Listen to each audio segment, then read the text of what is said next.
Hello guys and welcome again. In this video I wanted to give you guys some ideas and advice on how to keep improving and continue learning Houdini, and also talk about what we covered during this workshop.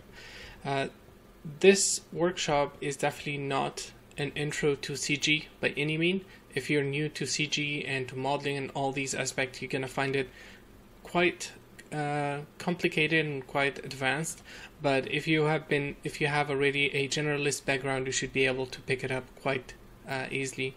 And we've started from the beginning, week one, and talked about Houdini, got introduced to how it works and everything, and then over the second and third week we learned how to create various elements, and we created a block similar to this and one similar to this, and learned how to create various procedural patterns that we could use to create elements into our environment. I highly encourage you guys to try and create something different. It's totally fine to recreate the same environment as a practice and to get comfortable with Houdini, but I highly encourage you guys to learn to try something completely different in terms of concept and in terms of the complexity of geometry and what kind of shapes you need to create, and from there decide what kind of tools you can use, what kind of problems you can you're gonna run into, and how you're gonna solve them. And hopefully by now you have acquired enough knowledge and have plenty of ideas on how to solve problems in Houdini to create geometry. And then after that, we shaded the main element, which is this guy, using custom shaders, and then we did the lighting in week 5. And to be honest, there is not so much I can I don't have a lot more to teach in terms of lighting.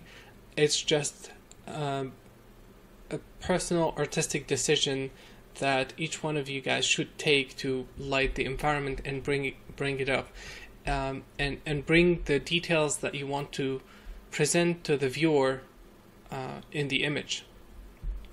So for example, here, this is the first lighting I did using Arnold, and it's very similar in terms of workflow. It's very similar, if not exactly the same, to the one we did together.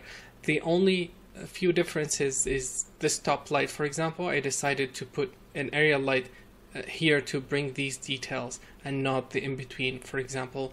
And these are artistic decisions. I don't remember every step I did while creating this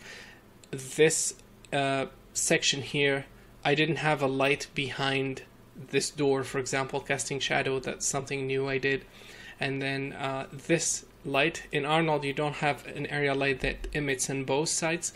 It only emits in one side. So for example, I have the area light only emitting in this angle.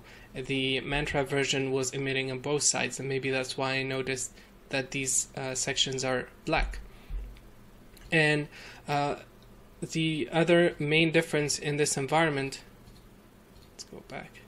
The other main difference in this environment is that the ground is reflective, and it's flat. It has less detail, so we can see cleaner reflection.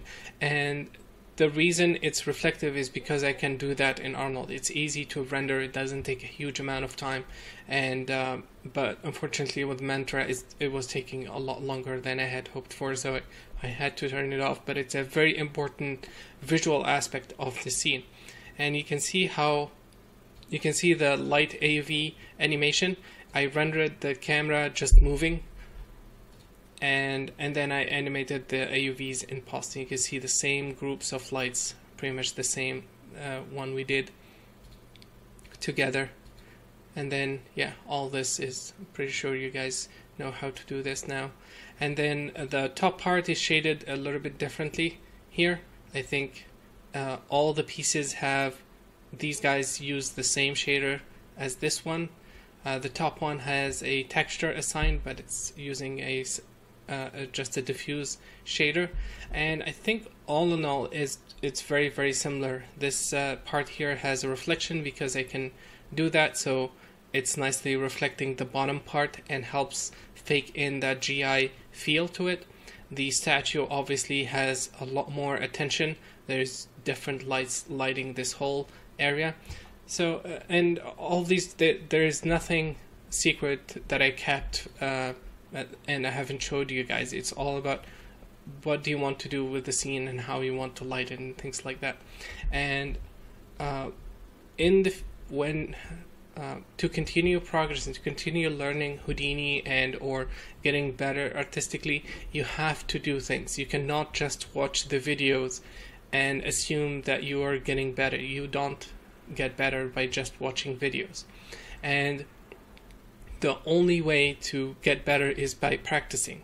You have to go through the full process of building something, building an environment, light it, try different lighting scenarios. We did this version together. Just, where is it?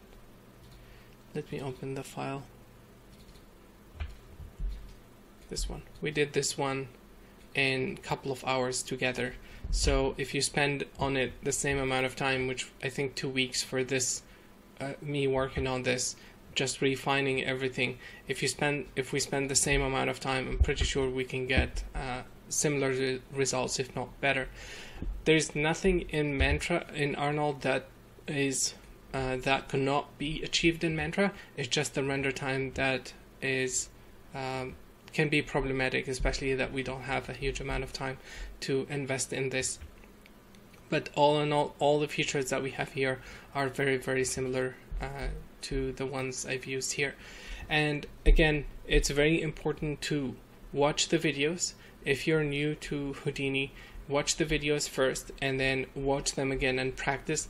Do the full workshop, recreating the same thing I did. If you don't have a concept and it's too hard for you, do the same thing and then repeat it again and create something of your own, light it in your own way. I'm pretty sure each one of you guys will have a different idea about lighting.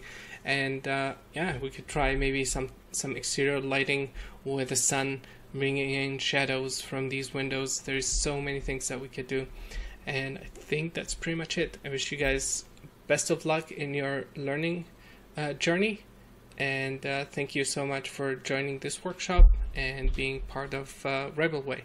Thank you guys, and talk to you soon. Bye bye.